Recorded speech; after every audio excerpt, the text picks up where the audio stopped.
এজন্য কাজে আর শ্রমে কোনো লজ্জা নাই। লজ্জা হচ্ছে অলসতায়। লজ্জা কিসে?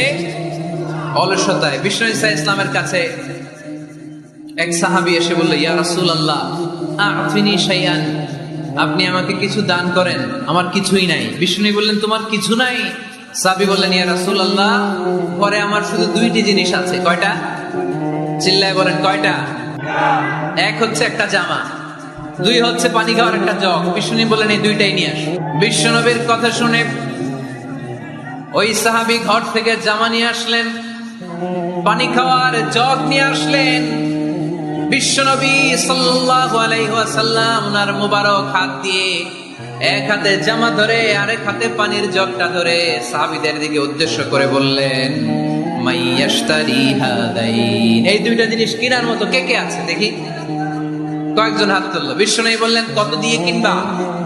এক সাহাবী বলে, ইন্নী আশতারিহিমা বিদিরহাম, ও নবী যদিও এগুলো আমার দরকার নাই, কিন্তু আপনি যেহেতু নিলামে ডাক তুলেছেন, ইয়া রাসূলুল্লাহ ইয়া হাবিবাল্লাহ, আপনার সম্মানে আমি 1 দিরহাম দিয়ে দুইটা জিনিস কিনে নেব। 1 দিরহাম, একটা জামা, একটা পানি খাওয়ার জগ, দাম কত? 1 দিরহাম।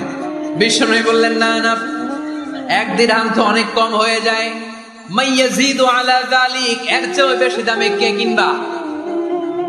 আরেক সাহাবী হাত তুলে বলতে লাগলো, ইয়া রাসূলুল্লাহ ইয়া হাবিবাল্লাহ ওয়া ইন্নী আশতারিহিমা বিদিরহামাইন, আমি এই জামাটার পানি খাওয়ার জগটা 1 দিরহাম নয় 2 দিরহামের বিনিময়ে কিনতে চাই। বিষ্ণু ঈসা ইসলাম ওই সাহাবাকে দিয়ে দিলেন। দিয়ে 2 দিরহাম নিয়ে যে লোকটা ভিক্ষা করতে এসেছিল তার হাতে 2 দিরহাম দিয়ে বললেন, যাও 1 দিরহাম দিয়ে ঘরে খাবার কিনে দিয়ে আসো, আরেক দিরহাম দিয়ে একটা কুঠার কিনে নিয়ে আসো। শুনতেছেন? কি কিনে নিয়ে আসো? কুঠার দিয়ে কি করে? গাছ কাটে। ওই সাহাবী কুঠার কিনে নিয়ে আসার পরে বিশ্বনবী নিজ হাতে কুঠারের মধ্যে একটা কাঠের হাতল লাগাই দিলেন। আল্লাহু আকবার! হাতল ছাড়া কুঠার ইউজ করা যাবে? বিশ্বনবী নিজ হাতে ওই কুঠারের ভেতরে একটা হাতল লাগাই দিলেন আর বললেন, লা উরিদু আন আরাকা 15 আইয়াম, এই কুঠার নিয়ে জঙ্গলে যাও, গায়ে অনেক শক্তি আছে, কাঠ কাটো, এই কাঠ কেটে বাজারে বিক্রি করো, সামনের 15 দিন যেন আমি আমার চোখের সামনে তোমার না দেখি। বিশ্বনবীর পরামর্শ অনুযায়ী কুঠার নিয়ে ওই সাহাবী জঙ্গলে চলে গেলেন। কাঠ কেটে বাজারে বিক্রি করতে করতে 15 দিন পরে 10 দিরহাম নিয়ে বিশ্বনবীর দরবারে হাজির হয়ে গেলেন।